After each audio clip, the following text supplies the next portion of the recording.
Situé au carrefour de l'Atlantique et de la Méditerranée, de l'Europe et de l'Afrique, et façonné par des phénomènes climatiques et géologiques majeurs, le Maroc possède un patrimoine naturel d'une exceptionnelle richesse.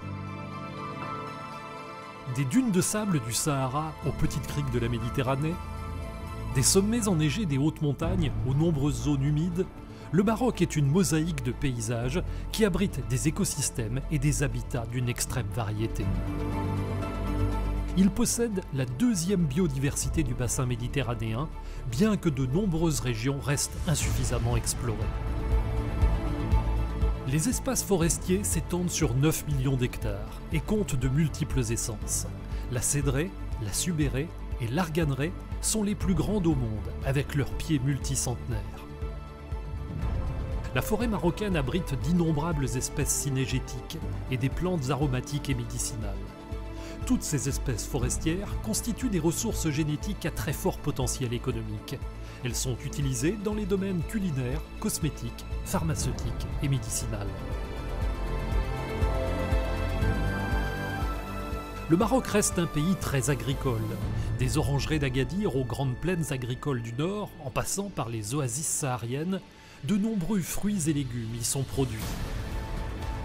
Le Maroc est connu à travers le monde entier pour ses ressources génétiques agricoles, aussi bien animales que végétales, qui suscitent l'intérêt de nombreux scientifiques. Avec ses 3500 km de côte sur l'Atlantique et la Méditerranée, et près d'1 million de kilomètres carrés de zones économiques exclusives dont il peut exploiter les ressources, le Maroc possède l'une des 5 zones les plus poissonneuses au monde et la biodiversité marine la plus riche de toute la Méditerranée. Les océans étant considérés comme la future pharmacie de la planète, le Maroc dispose avec ses espaces maritimes d'un énorme potentiel dans les domaines thérapeutiques et cosmétiques. De nombreuses lois ont été promulguées pour protéger ce riche patrimoine naturel. 154 sites d'intérêt biologique et écologique ont été identifiés. Bon nombre d'entre eux ont été élevés au rang d'aires protégées, avec la création de 10 parcs nationaux, 3 réserves de biosphère et 24 sites Ramsar dans les zones humides.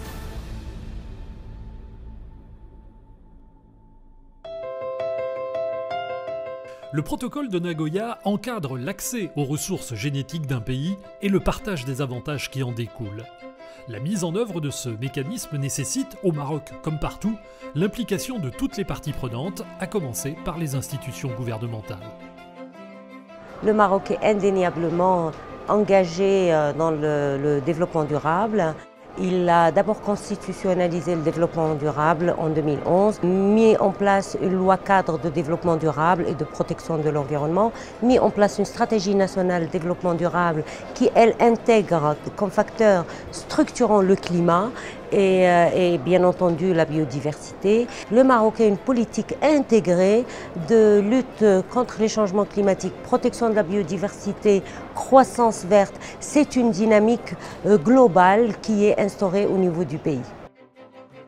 Autre partenaire impliqué dans la mise en œuvre du protocole, les institutions qui gèrent le patrimoine génétique national, comme par exemple le Haut Commissariat aux eaux et forêts et à la lutte contre la désertification pour le patrimoine forestier.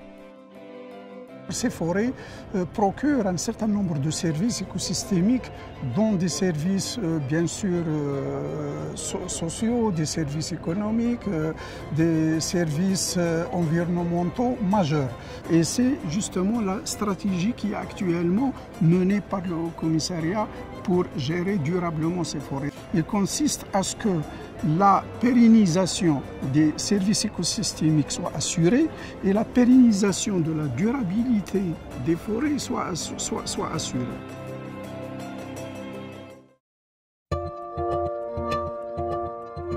Au Maroc, les coopératives sont au centre de l'économie de l'arganier, une espèce endémique qui constitue une ressource génétique très recherchée. Les femmes employées dans ces coopératives possèdent la connaissance traditionnelle de ce produit. في إطار اشتغالنا في منتوج صناعة زيت أرغان والمشتقات ديالو استطعنا نغزو أسواق خارجية من بينها أوروبية وأمريكية، وكنا كنتمناو لو السلطات المغربية تفعلت بروتوكول ناغويا باش نستافدوا من مشتقات زيت أرغان من بينها الزقمونة، آليغ وإرغان.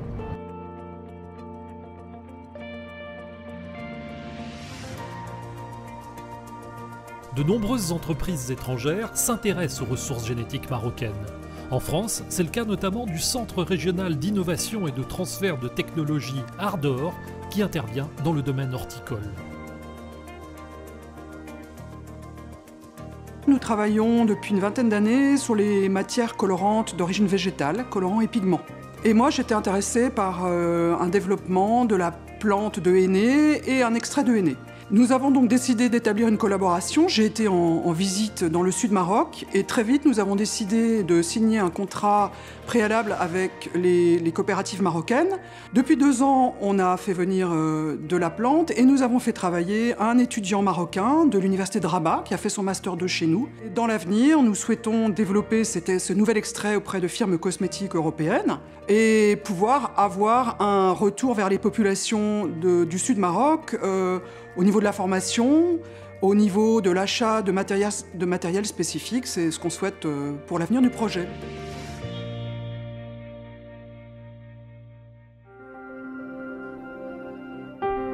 Le secteur recherche et développement est un volet fondamental pour la valorisation des ressources génétiques. Au Maroc, le laboratoire du Centre national de la recherche scientifique et technique est directement impliqué dans la mise en œuvre du protocole de Nagoya.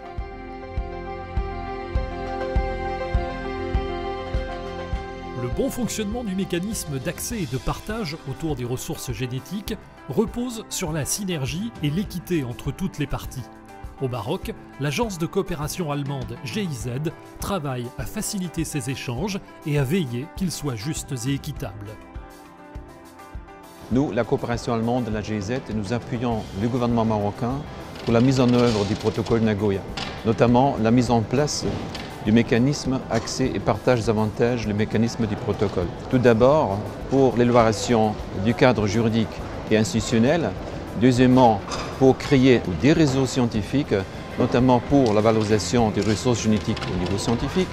Et troisièmement, nous sommes en train d'appuyer différents micro-projets pour pratiquer le mécanisme APA, notamment entre les communautés locales et les entreprises marocaines et internationales. Pour une contribution de toutes les parties prenantes à la réussite de la mise en œuvre du protocole de Nagoya, pour la préservation de la biodiversité et la lutte contre la pauvreté.